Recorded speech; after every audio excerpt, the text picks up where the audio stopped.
ഒരു വാതിൽ അടയുമ്പോൾ മറ്റൊരു വാതിൽ തുറക്കുന്നു. പലപ്പോഴും നമ്മുടെ മുമ്പിൽ ചില വാതിലുകൾ അടഞ്ഞു തന്നെ കിടക്കും അല്ലേ? അപ്പോൾ നമ്മൾ ഭയങ്കര വിഷമിക്കും, അയ്യോ ഞാൻ വിചാരിച്ചതൊന്നും ശരിയായില്ലല്ലോ എന്നുള്ളത്. പക്ഷെ നമ്മൾ മനസ്സിലാക്കേണ്ട ഒരു കാര്യം, റിജക്ഷൻ എന്ന് പറഞ്ഞാൽ ഒരു റീഡയറക്ഷനാണ്. ലൈഫിൽ റിജക്ഷൻ നേരിടാത്ത ആരും തന്നെ ഉണ്ടാവില്ല. ഒരു സ്ഥലത്ത് അല്ലെങ്കിൽ മറ്റൊരു സ്ഥലത്ത് റിജക്ഷൻ എന്തായാലും നേരിട്ടവർ തന്നെയായിരിക്കും നമ്മളിൽ എല്ലാവരും. റിജക്ഷൻ ഉണ്ടാവുമ്പോൾ നമ്മൾ എങ്ങനെ ഫേസ് ചെയ്യാം, റിജക്ഷനെ ഒരു റീഡയറക്ഷനായിട്ട് മനസ്സിൽ എങ്ങനെ കൺവേർട്ട് ചെയ്യാം എന്നുള്ളതാണ് നമ്മൾ ഇന്ന് നോക്കുന്നത് കേട്ടോ. നമ്മളൊരു സ്ഥലത്ത് റിജക്റ്റ് ആകുമ്പോൾ, നമ്മുടെ മുമ്പിൽ ഒരു ഡോർ അടയുമ്പോൾ നമ്മൾ വിചാരിക്കും നമ്മുടെ ഓപ്പർച്യൂണിറ്റീസ് എല്ലാം ക്ലോസ്ഡായി, നമുക്കിനി അവസരങ്ങൾ ഒന്നുമില്ല എന്നാണ് മൈൻഡിൽ കരുതുന്നത് അല്ലേ? ശരിക്കും പറഞ്ഞു കഴിഞ്ഞിട്ടുണ്ടെങ്കിൽ നമ്മളുടെ അപ്പുറത്ത് ഒരു വാതിൽ അടയുമ്പോൾ 9 വാതിലുകൾ തുറക്കുമെന്നാണ് പറയുന്നു. അപ്പുറത്തുള്ള വാതിലിൽ നിന്ന് വരുന്ന വെളിച്ചം കാണാൻ നമ്മുടെ മൈൻഡ് സമ്മതിക്കില്ല. Because we are concentrating on the close door.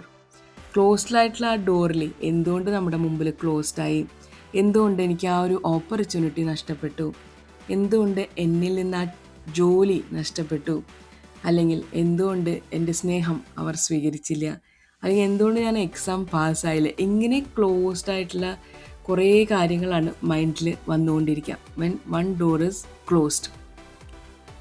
എന്തെങ്കിലും ആയിരിക്കട്ടെ, എക്സാമിൻ്റെ കാര്യമോ സ്നേഹത്തിൻ്റെ കാര്യമോ ജോലിയുടെ കാര്യമോ, അങ്ങനെ ഏത് അവസരങ്ങളായാൽ പോലും നമ്മൾ ചിന്തിക്കുന്നത് എന്തുകൊണ്ടാണ് ആ അവസരം എന്നിൽ നിന്ന് പോയത്.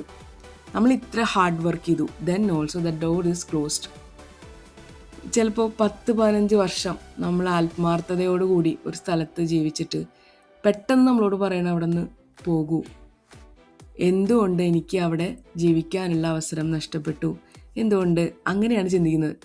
നേരെ മറിച്ച് അവിടെ നിന്ന് പോയി കഴിഞ്ഞ് വേറൊരു സ്ഥലത്ത് ഇതിലും മികച്ച അവസരങ്ങൾ എന്നെ തേടിയിരിക്കുന്നു എന്ന് ചിന്തിക്കാൻ മൈൻഡ് എപ്പോഴും സമ്മതിക്കില്ല അല്ലേ?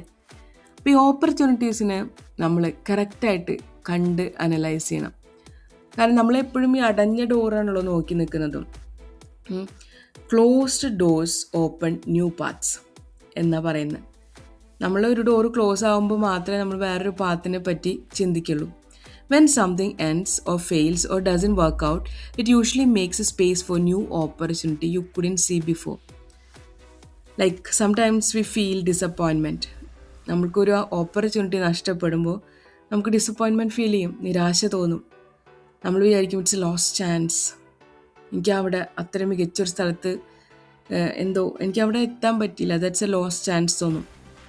It's a failure in the plans ആയിരിക്കാം, അല്ലെങ്കിൽ നമ്മൾ എഴുതിയ ടെസ്റ്റുകളായിരിക്കാം, ഫ്രണ്ട്ഷിപ്പ് ചേഞ്ചസ് ആയിരിക്കാം, something you really wanted but you didn't get. നമുക്ക് അത്രയും ആഗ്രഹമുണ്ട് വേണമെന്ന്, പക്ഷെ നമ്മളിൽ നിന്നത് നിഷേധിക്കപ്പെട്ടു, അല്ലെങ്കിൽ നമ്മൾക്കത് റിജക്റ്റഡായി. You are not allowed, you are not acceptable, or you are not suppose to be here എന്ന് പറയുന്ന സെൻറ്റൻസിൽ ഒരാളുടെ മനസ്സിൽ എത്രത്തോളം ഹേർട്ട് ഉണ്ടാക്കും എന്നുള്ളത് പറയുന്ന ആൾ ആലോചിക്കില്ല. പക്ഷേ വൺസ് ക്ലോസ്ഡ്, അത് ക്ലോസ്ഡ് ആണ് എന്ന് മനസ്സിലാക്കി അതിൽ നിന്ന് മൂവ് ഔട്ട് ചെയ്യുമ്പോഴാണ് നമ്മളിൽ പുതിയൊരു ഊർജം ഉണ്ടാകുന്നത്. അതിനെക്കുറിച്ചാണ് ഇന്ന് നമ്മൾ നോക്കുന്നത്. എനിക്കും തോന്നിയിട്ടുണ്ട് പല ഓപ്പർച്യൂണിറ്റീസും നഷ്ടപ്പെട്ടപ്പോൾ ഇതെല്ലാം എന്തുകൊണ്ട് എനിക്ക് ക്ലോസ്ഡായി എന്നുള്ളത്. നല്ലൊരു ജോലി നഷ്ടപ്പെട്ടുള്ള ഫീലിംഗ് വളരെ നന്നായിട്ട് അറിയുന്ന ആളാണ് ഞാൻ. കരിയറിൻ്റെ പീക്കിലിരിക്കുമ്പോഴാണ് ആ ജോലി നഷ്ടപ്പെടുന്നത്.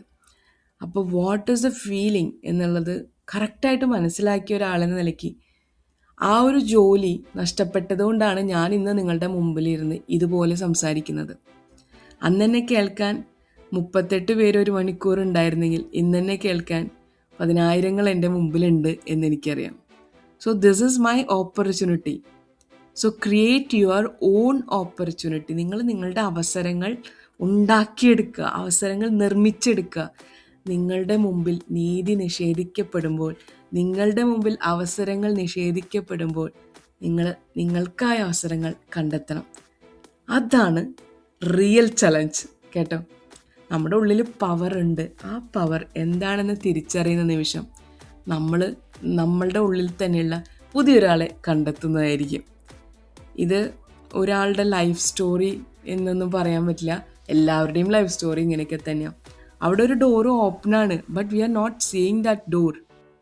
നമ്മളുടെ ഉള്ളിലൊരു മോട്ടിവേഷണൽ സ്പീക്കറോ, നമ്മുടെ ഉള്ളിലൊരു ക്രിയേറ്റർ ലൈക്ക് റൈറ്ററോ, നമ്മുടെ ഉള്ളിലൊരു പോയറ്റോ ഉണ്ടായിരുന്നിരിക്കാം. നമ്മൾ ആ ജോലിയിൽ എൻടാങ്കിൾഡ് ആയ കാരണം we never knew that we are such a wonderful person. Correct. ഇപ്പോൾ ഒരു എക്സാമിനേഷൻ നമ്മൾക്ക് അത്ര നന്നായിട്ട് പെർഫോം ചെയ്യാൻ പറ്റിയില്ല. അപ്പം നമ്മളുടെ മുമ്പിൽ തടസ്സം വന്നു. എന്താണ് ആ തടസ്സം? പുതിയൊരു ഓപ്പർച്യൂണിറ്റി നമുക്ക് മുന്നിലുണ്ടായിരുന്നത് നമുക്ക് നഷ്ടപ്പെട്ടു. അപ്പോൾ എന്തായി? ഡിസപ്പോയിൻമെൻ്റായി. ഞാൻ ഈ എക്സാമിന് വേണ്ടി 1 ഇയർ പഠിച്ചു, 2 ഇയർ പഠിച്ചു, അല്ലെങ്കിൽ നമ്മൾ ഈ ഒരു പീക്ക് മൊമെൻറ്റിന് വേണ്ടിയാണ് ഇയേഴ്സ് ആൻഡ് ഇയേഴ്സ് പഠിച്ചത്. നമ്മുടെ ഉറക്കമില്ലാത്ത രാത്രികൾ, നമ്മുടെ പാരൻസിന് എഫേർട്ട്, കറക്റ്റാണ്, എല്ലാം കറക്റ്റാണ്. നമ്മൾ ചിലവാക്കിയ പൈസ, പക്ഷേ നമ്മളുടെ ലക്കില്ലായ്മയോ അല്ലെങ്കിൽ നമുക്ക് ആ ഒരു അവസരം ലഭിക്കാത്തതിന് എന്തെങ്കിലും റീസൺ ആവട്ടെ, നമ്മളവിടെ ഡിസപ്പോയിൻമെൻ്റ് ആയിരുന്നാൽ, നമ്മൾ ഡിസപ്പോയിൻറ്റഡ് ആയിട്ടിരുന്നാൽ നമ്മുടെ മുമ്പിൽ ഇനി അവസരങ്ങൾ വരുമോ? ഇല്ല. We have to create our own opportunities. നമ്മുടെ മുമ്പിലൊരു ഡോറ് അടയുമ്പോൾ മുമ്പിലൊരു 10 ഡോറ് വേറെ തുറക്കുന്നേ, അത് ഉറപ്പാണ്. പുതിയ ഫ്രണ്ട്സിനെ കണ്ടുപിടിക്കാൻ പറ്റും. ഇനി നമ്മൾ നല്ലൊരു ഫ്രണ്ടായിട്ട് ഒരു 15 വർഷം നല്ല റിലേഷൻഷിപ്പിൽ പോവായിരുന്നു. പെട്ടെന്ന് ഒരു change, he or she is telling, എനിക്ക് നിങ്ങളുടെ കൂടെ കണ്ടിന്യൂ ചെയ്യാൻ പറ്റുന്നില്ല, something I'm not feeling good with you എന്ന് പറഞ്ഞിട്ട് ആൾ മൂവ് ഔട്ട് ചെയ്യണം. അപ്പോൾ കരഞ്ഞുകൊണ്ട്, അയ്യോ എൻ്റെ ആ ഫ്രണ്ട് പോയല്ലോ, 15 വർഷം ഞാൻ നല്ല ഫ്രണ്ട്സായിട്ട് നടന്നല്ലേ ഞങ്ങൾ. അപ്പോൾ അവിടെ നമ്മൾ ഡിപ്രസ്ഡായി പോവാണ്. നമ്മളെ നിലനിർത്തേണ്ടത് നമ്മുടെ സ്വന്തം ആവശ്യമാണ്, അല്ലേ? ആ ഫ്രണ്ട് പോയെങ്കിൽ അതിലും നല്ലൊരു ഫ്രണ്ട് വരുന്നേ, ഉറപ്പാണ്. ഒരു ചാൻസ് നഷ്ടപ്പെട്ടാൽ അതിലും നല്ലൊരു ചാൻസ് നമ്മുടെ മുമ്പിൽ ഉണ്ടെന്ന് മനസ്സിലാക്കാം. The new door rarely open straight way. Okay, thus usually whole way face like confuse. നമ്മുടെ ഒരു ട്രിക്കി പാത്ത് എന്താ വെച്ചിട്ടുണ്ടെങ്കിൽ, നമ്മുടെ മുൻപിൽ ഓപ്പൺ ആയിട്ടുള്ള ആ ഒരു ഡോറില്ലേ, അത് നമുക്ക് കാണാനായിട്ട് പ്രയാസമാണ്. കാരണം എന്താ വെച്ചാൽ നമ്മൾ ആ ഒരു ഡോറിനെ ഇൻവിസിബിളായിട്ട് ഇരിക്കുക. കാരണം ഇവിടെ ഭയങ്കര ഡിപ്രഷനാണല്ലോ, അവസരം നഷ്ടപ്പെട്ടു എന്ന് വിചാരിച്ചിട്ട്. അപ്പം നമ്മൾ വിചാരിക്കുന്നു നമുക്ക് ആ ഒരു ഓപ്പർച്യൂണിറ്റി ഇല്ല എന്നുള്ളത്. പക്ഷെ വേറൊരു ഡോറ് പറയുന്നുണ്ട്, കമിൻ, വി ആർ ഓപ്പൺ എന്ന്. അത് ഫ്രണ്ട്ഷിപ്പിൻ്റെ കാര്യത്തിലാവട്ടെ, സ്നേഹത്തിൻ്റെ കാര്യങ്ങളിലാവട്ടെ, എല്ലാവർക്കും റിജക്ഷൻസ് നേരിട്ടിട്ടുണ്ട്. അല്ലെങ്കിൽ ഒരു ടെസ്റ്റ് പേപ്പറിൻ്റെ, ഒരു ജോലിയുടെ, എന്തിൻ്റെങ്കിലും കാര്യത്തിലായാലും എല്ലാവർക്കും റിജക്ഷൻ നേരിട്ടിട്ടുണ്ട്. ഒരു ഹാപ്പി ഫേസോടുകൂടി ആ റിജക്ഷനെ ആക്സെപ്റ്റ് ചെയ്യുക and open to the awesome opportunities in front of you. നമ്മുടെ മുമ്പിൽ എല്ലാ ഒരു ഓപ്പർച്യൂണിറ്റീസില്ലേ, അവസരങ്ങൾ, വേറെ ഇഷ്ടം പോലെ അവസരങ്ങളുണ്ട്. നമ്മളിപ്പോൾ ഒരു പ്രൊഫഷണൽ ഒരു കോഴ്സ് പഠിച്ചു, ആ പ്രൊഫഷനിൽ നമുക്ക് സക്സസ്ഫുൾ ആവാൻ പറ്റുന്നില്ല, റിജക്ഷനാണ്. ഒരു 4 റിജക്ഷൻ കഴിഞ്ഞിട്ട് നമുക്ക് പറ്റുന്നില്ലെങ്കിൽ, ടേക്ക് അനദർ ചാൻസ്, വേറൊരു ചാൻസ് എടുക്കാം. ഇതിലും നല്ലത് വേറെ എവിടെയോ നമ്മളെ കാത്തിരിക്കേണ്ടെന്നേ. കാരണം എന്താ വെച്ചിട്ടുണ്ടെങ്കിൽ അങ്ങനെ തന്നെയാണ് സത്യം. അങ്ങനെ നമ്മളിത് റിജക്റ്റ് ആയാലല്ലേ നമ്മൾ വേറൊരു ഓപ്പർച്യൂണിറ്റി നോക്കുകയുള്ളൂ. അല്ലെങ്കിൽ ഒരേ ജോലിയിൽ നമ്മൾ 9 to 5 ഇങ്ങനെ പോയിക്കൊണ്ടിരിക്കും. നമ്മളിവിടെ നിന്ന് പുറത്താക്കിയത് കൊണ്ടല്ലേ നമ്മൾ വേറെ സ്ഥലത്ത് നല്ലൊരു സ്ഥലം കണ്ടുപിടിച്ച് പോയത്. അങ്ങനെയാണ് അതിൻ്റെ കാര്യം. അപ്പോൾ നമുക്ക് മനസ്സിലാവും നഷ്ടപ്പെട്ടത് എന്തോ നല്ലതിന് വേണ്ടിയിട്ടാണെന്ന്. എൻ്റെ ഒരു കാര്യം പറയുകയാണെങ്കിൽ, ഞാൻ വളരെ ചെറിയ ക്ലാസ്സിൽ പഠിപ്പിച്ചുകൊണ്ടിരിക്കുകയായിരുന്നു. അപ്പോൾ ആ സമയത്താണ് ആ ജോലി എന്നിൽ നിന്ന് പോകുന്നത്. ചില വ്യക്തിപരമായ കാരണങ്ങൾ ആ ജോലി വേണ്ടാന്ന് വെക്കേണ്ടി വരുന്നത്. ആ ജോലി വേണ്ടാന്ന് വെച്ച കാരണം ഞാൻ സീനിയർ സ്കൂളിൽ പഠിപ്പിക്കാനുള്ള ഒരു ജോലിക്ക് ശ്രമിച്ചു. അതിന് ഇൻ്റർവ്യൂവിന് വേണ്ടി പ്രിപ്പയർ ചെയ്തു. സീനിയർ സ്കൂൾ ജോലി കിട്ടി. അവിടെ പോയിരിക്കുമ്പോൾ അതിലും കുറേ ചലഞ്ചസ് വന്നു. അങ്ങനെ ആ ജോലിയും വിടേണ്ടി വന്നു.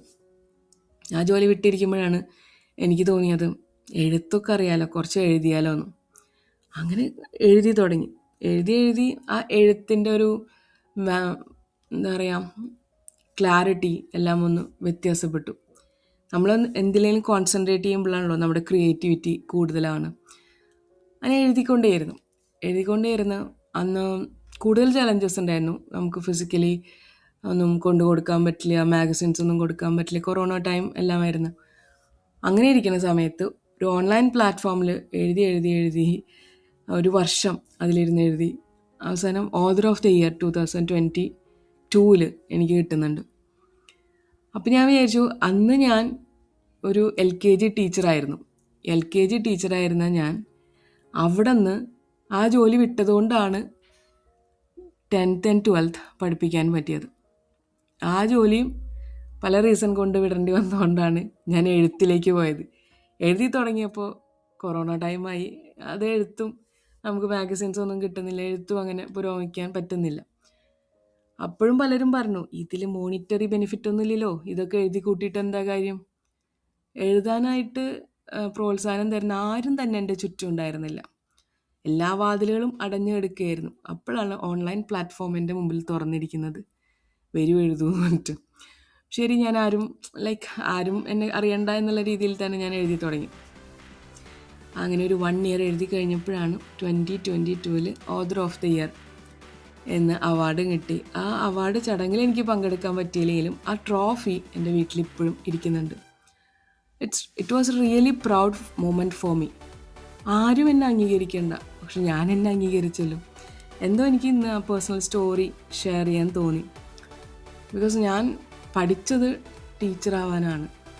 കയ്യിലുള്ള ഡിഗ്രി എല്ലാം ടീച്ചറായുള്ള ഡിഗ്രിയാണ്. പ്രൊഫഷൻ അതാണ്. ഒരു 4 വർഷം എക്സ്പീരിയൻസ് ഉണ്ട്. Still I'm not working, I know that. പക്ഷെ അവസരങ്ങൾ മുന്നിൽ നിഷേധിക്കപ്പെടുമ്പോൾ മറ്റൊരു വലിയ സൗഭാഗ്യം നമ്മുടെ മുമ്പിൽ തുറന്നിരിക്കുന്നുണ്ട്. അത് നമ്മുടെ പാഷൻ ആവാം. എൻ്റെ പാഷൻ റൈറ്റിംഗ് ആയിരുന്നു. എന്നോട് എഴുതണ്ടെന്ന് ഇഷ്ടം പോലെ പേര് പറഞ്ഞിട്ടുണ്ട്. ഞാൻ എഴുതുമ്പോൾ എന്തൊക്കെയോ എവിടേക്കോ തട്ടുന്നുണ്ട്, അതുകൊണ്ട് എഴുതണ്ട എന്ന് പറഞ്ഞിട്ടുണ്ട്. ഇഷ്ടം പോലെ പേന എടുക്കരുത്, പേപ്പർ എടുക്കരുത്. ഒരുപാട് ഡോറുകൾ എൻ്റെ മുമ്പിൽ അടഞ്ഞു തന്നെ കിടന്നിട്ടുണ്ട് വർഷങ്ങളോളം. ഇപ്പോഴെല്ലാ ഡോറും തുറന്നൊന്നും ഞാൻ പറയുന്നില്ല, പക്ഷെ ദർ ഇസ് എ ഹോപ്പ്. എല്ലാവർക്കും അതുപോലെ അവസരങ്ങൾ ഇഷ്ടം പോലെ ഉണ്ടാവും. ഇപ്പോഴും അഭിമാനത്തോടു കൂടി തന്നെയാണ് എൻ്റെ ട്രോഫി ഞാൻ നോക്കുന്നത്. ആ ഓതർ ഓഫ് ദ ഇയർ 2022 എല്ലാവർക്കും മികച്ച ഇയർ ഒന്നും ആവണമെന്നില്ല. കാരണം കുറേ സ്ട്രഗിൾസ് എല്ലാവർക്കും ഉണ്ടായിരുന്നു. എന്നാൽ ആ സ്ട്രഗിളിൻ്റെ ഇടയിലും നമ്മൾ നമ്മളുടെ പാഷൻ പിന്തുടരുകയും അതിലൂടെ നമുക്ക് അഭിമാനിക്കാവുന്ന നേട്ടം ഉണ്ടാവുകയും ചെയ്യുക എന്ന് പറഞ്ഞത് വളരെ വലിയൊരു കാര്യമല്ലേ. നമ്മളെക്കുറിച്ച് നമ്മൾ അഭിമാനിച്ചാൽ പോരെ, നാട്ടുകാർ മൊത്തം അഭിമാനിക്കണമെന്ന് നിർബന്ധമൊന്നുമില്ലല്ലോ. സോ എൻ്റെ ഒരു ചെറിയ സ്റ്റോറി ആർക്കെങ്കിലും ഇൻസ്പയർഡ് ആയിട്ടുണ്ടെങ്കിൽ എനിക്ക് ഒരുപാട് സന്തോഷം കേട്ടോ. ഇപ്പോൾ ഒരു ആൾക്ക് ഒരു അവസരം നഷ്ടപ്പെട്ടു എന്ന് വിചാരിച്ച് വിഷമിച്ചിരിക്കുന്ന ഒരാളാണെങ്കിൽ ചിലപ്പോൾ എൻ്റെ സ്റ്റോറി ഒരു ഇൻസ്പിറേഷൻ ആയാലോ എന്ന് വിചാരിച്ച് പറഞ്ഞാണ്. അതുകൊണ്ട് ഇത്തിരി ലെങ്തി ആയിപ്പോയത്. അപ്പോൾ ചില ഡോറുകൾ അടയുന്നത് വലിയ സൗഭാഗ്യങ്ങളുള്ള മറ്റൊരു ഡോറ് തുറക്കാനാണെങ്കിലും അങ്ങനെ ചിന്തിച്ചുകൂടെ? നമ്മൾ ഹാർഡ് വർക്ക് ചെയ്തിട്ടും നമ്മൾ വലിയ ഡ്രീംസ് ഉണ്ടാക്കിയിട്ടും നമ്മുടെ മുമ്പിൽ അടഞ്ഞു കിടക്കുന്ന ഡോറിൻ്റെ മുമ്പിൽ പോയി കൊട്ടിക്കൊണ്ടിരിക്കാതെ അതിൽ നിന്ന് മൂവ് ഓൺ ചെയ്ത് ബെറ്റർ ആയിട്ടുള്ള ഓപ്പർച്യൂണിറ്റീസ് എങ്ങനെ ക്രിയേറ്റ് ചെയ്ത് സക്സസ്ഫുള്ളായി ലോകത്തിൻ്റെ മുമ്പിൽ തല ഉയർത്തി നിൽക്കാം എന്ന് സ്വയം കണ്ടുപിടിക്കുക. Explore your self and B the biggest fan of your self. നമ്മൾ നമ്മുടെ തന്നെ ബിഗ്ഗസ്റ്റ് ഫാൻ ആവുക. B A successful person and show the world I am the winner. Thank you for listening to me, Jida.